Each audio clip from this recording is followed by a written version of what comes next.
It's not hard to see that something needs to change here if we want to continue to have pharmacies in these areas. Local pharmacies are community pillars in rural parts of Maine, but many of them are struggling to stay afloat. Pharmacy benefit managers, or PBMs, reimburse pharmacies for prescriptions they buy. But pharmacists say some PBMs own chain drugstores, and they say they don't always reimburse in full. We're having to contract with our competitors to fill prescriptions for our patients, and those contracts aren't always set up to be beneficial to us. So if someone comes in and maybe is prescribed Ozempic, then it's actually going to be costing you money to be able to fill that prescription. I filled 3 today in that class of medications.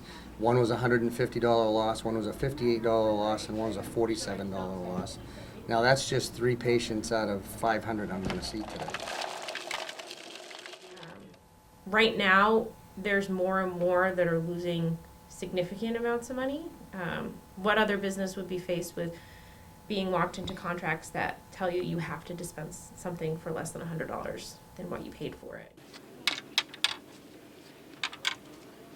Patients say pharmacy corporations don't provide the same level of support and care as local ones. The big box stores, I feel like they're not as caring and understanding as the more local owned pharmacies. Arnold says the issue is receiving growing attention on Capitol Hill. But just a few weeks ago, there was an FTC report that came out that really talked about some of the anti-competitive practices that the big 3 PBMs are doing. And then just last week, there was a congressional hearing, and they were in front of Congress. There were a lot of really hard questions asked, and it feels like some of those things we've been saying all along are really being validated. For more data on local pharmacies, visit our website at foxbangor.com. Callie Warren, ABC 7 and Fox 22 News.